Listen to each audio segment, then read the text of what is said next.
Capítulo 9. Pessoas como nós fazem coisas assim. A mudança profunda é difícil e vale a pena. Como vimos, toda organização, todo projeto, toda interação existe para uma coisa: fazer a mudança acontecer. Para fazer uma venda, mudar uma política, curar o mundo. Como profissionais de marketing e agentes de mudança, quase sempre superestimamos nossa capacidade de fazer a mudança acontecer. O motivo é simples: todos sempre agem de acordo com suas narrativas internas. Você não consegue fazer com que alguém faça algo que não queira. E na maioria das vezes, elas querem agir ou não agir, reforçando suas narrativas internas. A verdadeira questão, então, é de onde vem a narrativa interna e como ela muda. Ou, mais provavelmente, como usamos a narrativa interna para mudar as ações que as pessoas realizam? Algumas pessoas têm uma narrativa interna que as torna abertas a mudar seu comportamento. Por exemplo, Quincy Jones gosta de muitos tipos de música, enquanto outros iniciam o processo com grande resistência. Para a maioria de nós, porém, a mudança de comportamento é impulsionada por nosso desejo de nos encaixar. Pessoas como nós fazem coisas assim. E nossa percepção do próprio status, afiliação e domínio. Como essas duas forças muitas vezes nos empurram para permanecermos como somos, é preciso tensão para mudá-las. Depois de identificar essas forças em ação, você poderá navegar pela cultura de uma maneira totalmente nova. Será como se alguém acendesse as luzes e lhe desse um mapa. Pessoas como nós fazem coisas assim. Você já comeu grilos? Esqueça o inseto crocante, mas que tal farinha de grilo? Em muitas partes do mundo, grilos são uma ótima fonte de proteína. E a carne bovina? Mesmo que seja uma das causas mais discutidas por causa do aquecimento global, mesmo que seja uma maneira realmente ineficiente de alimentar o mundo, é seguro dizer que a maioria das pessoas que estão lendo isso comeu carne no almoço ou jantar na semana passada. Se não é algo genético, se não nascemos com um sentimento pré-determinado sobre grilos versus carne, se não há razões racionais para comer um ou outro, por que os grilos nos dão nojo enquanto a carne de vaca nos deixa famintos, ou vice-versa? Por que pessoas como nós comem coisas assim? Para a maioria, desde o primeiro dia que conseguimos nos lembrar até o último dia em que respiramos, nossas ações são principalmente motivadas por uma pergunta: pessoas como eu fazem coisas assim? Pessoas como eu não sonegam seus impostos. Pessoas como eu têm um carro. Não andamos de ônibus. Pessoas como eu têm um emprego em tempo integral. Pessoas como eu querem ver o filme do James Bond. Mesmo quando adotamos o comportamento fora da curva, quando fazemos algo que a multidão não costuma fazer, ainda estamos nos alinhando com o comportamento dos fora da curva. Ninguém é inconsciente e descuidado do que está acontecendo ao seu redor, nem as pessoas totalmente originais, donas de si e isoladas em todos os sentidos. Um sociopata pode agir de forma totalmente contrária à multidão, mas ele não é inconsciente dela. Não podemos mudar a cultura, mas cada um de nós tem a oportunidade de mudar uma cultura, nossa pequena fatia de mundo. O menor mercado viável faz sentido porque maximiza suas chances de mudar uma cultura. O núcleo do seu mercado, enriquecido e conectado pela mudança que você procura fazer, compartilha organicamente a notícia com a próxima camada do mercado, e assim por diante. Esse é o conceito de pessoas como nós. Estudo de caso, as faixas azuis. Minha cidadezinha tinha um problema. Apesar de ter escolas extraordinárias, nossa escola de ensino fundamental havia ganhado o título de Escola Faixa Azul. A votação do orçamento gerou uma divisão. Muitos da cidade, particularmente os residentes de longa data e as famílias de segunda ou terceira gerações, ficaram chateados com o aumento dos impostos escolares. Alguns deles se organizaram e, pela primeira vez que me recordo, a votação do orçamento escolar foi um fiasco. No estado de Nova York, a escola pode fazer uma segunda votação, mas se essa também fracassar, os cortes obrigatórios são bastante draconianos, com programas essenciais cortados sem uma priorização cuidadosa. Faltando apenas 8 dias para a próxima votação, o que poderia ser feito? Alguns ativistas decidiram tentar uma nova abordagem. Em vez de argumentar veementemente em favor do orçamento, distribuir panfletos ou realizar uma manifestação, eles amarraram 100 fitas azuis e uma grande árvore em frente à escola de ensino médio, bem no centro da cidade. Em poucos dias, a ideia se espalhou. Na semana anterior à eleição, dezenas de árvores por toda a cidade tinham fitas azuis penduradas nelas. Milhares de fitas azuis penduradas por dezenas de famílias. A mensagem era simples: pessoas como nós, da nossa cidade, nesse distrito faixa azul, apoiam nossas escolas. O orçamento passou com uma votação de 2-1. A narrativa interna. Não tomamos decisões em um vácuo. Nós as baseamos em nossa percepção de nosso grupo. Então, compramos um carrinho de bebê que custa $700 porque somos espertos ou não compramos porque é ridículo. Fazemos compras no mercado dos produtos locais ou não porque está chovendo e eles não vendem Cheetos. Assediamos a repórter de TV do lado de fora do estádio do futebol e perdemos nossos empregos, porque é assim que vemos pessoas como nós se comportando. Ou usamos uma camisa rosa brilhante, calças amarelas e sem meias, porque dizemos a nós mesmos, são confortáveis, mas principalmente porque é assim que imaginamos uma versão de sucesso de nós mesmos. Tudo é construído em torno do simples pergunta: pessoas como nós, pessoas como eu, fazem coisas assim. A normalização cria cultura, e a cultura impulsiona nossas escolhas, o que leva a uma maior normalização.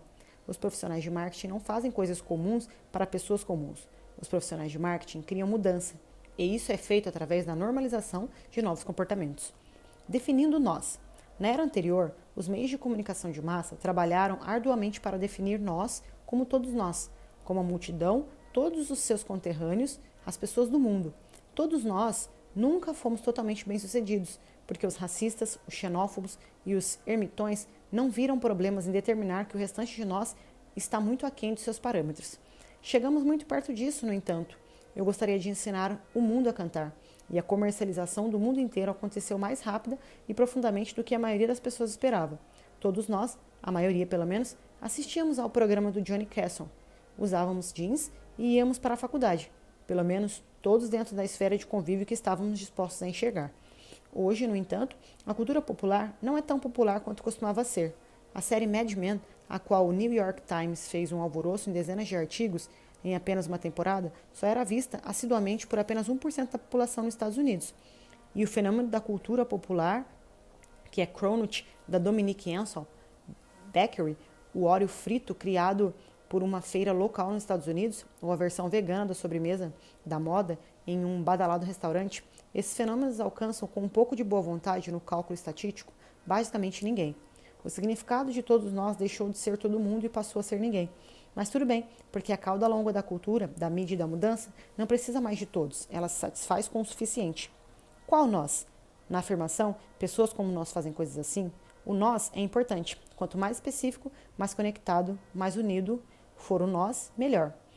O que o profissional de marketing, o líder e o organizador devem fazer primeiramente é simples, definir o nós. Quando você diz pessoas como nós doam para uma instituição de caridade como esta, você claramente não está dizendo isso para todos. Todos não vão doar para a sua caridade.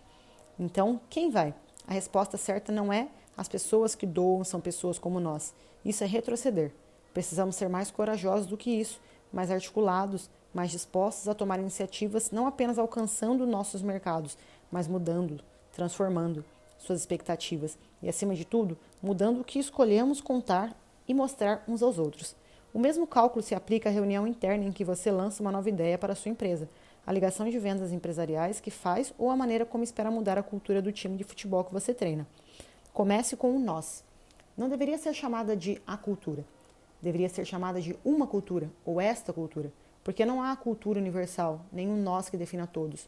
Quando nos sentimos confortáveis com a percepção de que nosso trabalho é mudar uma cultura, podemos começar a fazer duas pequenas, mas difíceis tarefas. 1. Mapear e compreender a cosmovisão da cultura que buscamos mudar. 2. Concentrar toda a nossa energia nesse grupo. Ignorar todos os outros. E devemos nos concentrar em construir e viver uma história que ressoe na cultura que tentamos mudar. É assim que fazemos mudanças, nos importando o suficiente para querer mudar a cultura e tendo coragem suficiente para escolher apenas uma. Apenas o suficiente de arte. O empreendedor Alex Samuel explica que, quando a JetBlue foi lançada, simplesmente precisava ser mais moderna do que a American e a Delta, mas quando a Virgin America foi lançada 6 anos depois, precisava ser mais moderna do que a Julie Blue. Esse é um obstáculo diferente. Afinal, a JetBlue havia trabalhado duro para ser moderna. Os padrões haviam sido elevados. Tudo em nossa cultura é parte de um processo de hierarquia entre o ontem, o hoje e o amanhã. Não podemos pular etapas. A fotografia funciona assim, por exemplo. É muito fácil ser o fotógrafo que tem habilidade suficiente para tirar as fotos de ontem. Estilos antigos são tecnicamente fáceis de imitar. É algo bem direto, mas ser aquele fotógrafo que estabelece a próxima tendência é dar um salto. Um salto para uma nova maneira de fazer algo, apenas um pouco melhor e um pouco inesperado. No entanto, se saltar muito longe, a tribo não o seguirá. Estudos de caso do casamento gay na Irlanda. Uma maneira de aprovar o primeiro referendo nacional sobre o direito de casais homoafetivos se casarem seria apresentar seu caso, focar a justiça, o respeito e os direitos civis. No entanto, essa abordagem racional não levará ninguém muito longe. Uma alternativa? Bridget White e seu marido Paddy, ambos com quase 80 anos, fizeram um vídeo sobre seu filho e sobre o que significava para eles apoiar o referendo. São pessoas como nós. É fácil para alguns assistirem a esse vídeo e se identificarem como pais, como tradicionalistas, como irlandeses. A essência da mudança política é quase sempre a mudança cultural, e a cultura muda horizontalmente, de pessoa para pessoa, de nós para nós. Elite e ou exclusivo. Malcolm apontou que há uma diferença entre uma instituição de elite e uma exclusiva. Elas podem coexistir, mas muitas vezes isso não acontece. A Bolsa Holders é um prêmio de elite. Ela contempla poucas pessoas e é respeitada por outros indivíduos de instituições de elite. Elite é uma medida externa. O mundo pelo qual você se importa respeita esse emblema, mas a Bolsa Holders não é exclusiva. Não é uma tribo, um grupo de indivíduos bem conectados com a sua própria cultura. Exclusividade é uma medida interna. É o nós contra eles, os que estão dentro contra aqueles que estão fora. O Hells Angel, clube de motociclistas, não são elite, mas são exclusivos.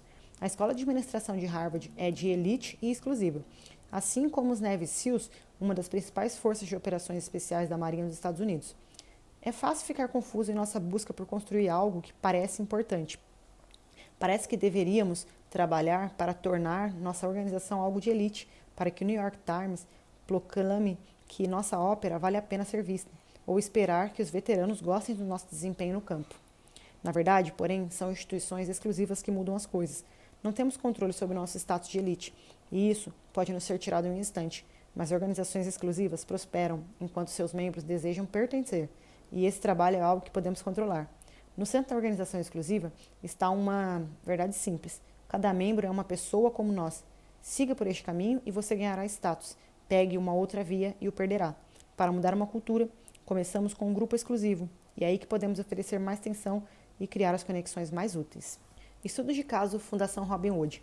Em 2015, a Fundação Robin Hood arrecadou 101 milhões de dólares em uma noite. Foi o evento mais eficaz de arrecadação de fundos de seu tipo de história. Em uma noite. Foi o evento mais eficaz de arrecadação de fundos de seu tipo na história. Algumas pessoas veem com esse resultado e concluem que a tática, um evento de gala, é o segredo, mas não é. É a extraordinária pressão do grupo vinda de pessoas como nós que fazem coisas assim. A Robin Hood é uma instituição de caridade de Nova York financiada em grande parte por doações de ricos investidores de fundos Edge e de Wall Street. A fundação passou uma geração construindo expectativas sobre esse evento, espalhando cuidadosamente a notícia sobre a generosidade dos adotantes iniciais, enquanto participava da egomania hipercompetitiva da Wall Street. Embora tenha havido algumas doações anônimas, quase todo o dinheiro arrecadado circulava em torno de um simples negócio, dinheiro em troca de status. A atenção é criada pelo evento. Você está lá, seus colegas estão lá, sua esposa está lá, um leilão acontecendo. A causa é boa. Com um simples ato, você pode aumentar seu perfil, ganhar respeito e superar os competidores. Se isso corresponde à sua cosmovisão e você acredita que consegue pagar, o dinheiro é arrecadado. Ao longo dos anos, essa narrativa é normalizada. Não é extrema, não para esse nós, mas mesmo assim é o que fazemos. A natureza intencional desse processo é facilmente ignorada. Isso raramente acontece como um efeito colateral não intencional. A aclamação. Quantas pessoas são necessárias para começar uma aclamação? No TED, basta apenas 3. Se Bill, Al e Sunny se puserem de pé, milhares de outros o seguirão. Em um show na Broadway, não importa quão morna seja a resposta, 15 estranhos espalhados pelo teatro podem ser o suficiente. E no Masron, o incrível clube de jazz? Provavelmente essa proeza não é possível. Então, o que está acontecendo? Em alguns públicos, há poucos estranhos. Reconhecemos e respeitamos os que nos rodeiam. É a nossa confiança nessas pessoas, aliada à nossa necessidade profunda de nos encaixar, que desencadeia uma aclamação. Se eu quiser ser um de nós e o líder estiver de pé, bem, ficarei de pé também. Por outro lado, em um local cheio de estranhos, nosso desejo de se encaixar surge de forma ligeiramente diferente. No teatro da Broadway, estou na plateia na condição de turistas. E turistas, como eu, respondem dessa maneira. O local tem um viés. E o oposto vale para fãs do hardcore jazz. Eles sabem que os fãs de jazz não aplaudem de pé. Não em um clube. E o viés do local é difícil de mudar. Raízes e brotos. Aqui temos uma analogia que ajuda a dar vida às ideias que cobrimos até agora. Seu trabalho é uma árvore. As raízes vivem no solo dos sonhos e desejos. não os sonhos e desejos de todos, apenas daqueles que você busca servir. Se o seu trabalho é simplesmente uma commodity, uma resposta rápida a uma demanda óbvia, então suas raízes não são profundas. É improvável que sua árvore cresça, ou se isso acontecer, é improvável que seja vista como importante, útil ou dominante. Ela será abafada por todas as árvores semelhantes. Conforme sua árvore cresce, ela cria um ponto guia para a comunidade. Os adotantes iniciais entre as pessoas que você procura servir podem se engajar com essa árvore, escalá-la, usá-la para a sombra e possivelmente comer seus frutos, e eles atraem os outros. Se você planejou bem, a árvore crescerá rapidamente, porque o sol não está sendo tampado. Há poucas árvores na mesma área. À medida que a árvore cresce, ela atrai não só outras pessoas, mas sua altura, como a escolha dominante na área, bloqueia os esforços fúteis de outras árvores semelhantes. O mercado gosta de um vencedor. É um erro aparecer como uma sementinha e esperar numa multidão. O trabalho que interessa às pessoas que se importam é o caminho mais curto e mais direto para fazer a diferença. Espero você no próximo capítulo. Curta, compartilhe, se inscreva no meu canal e até o próximo episódio. Valeu, galera!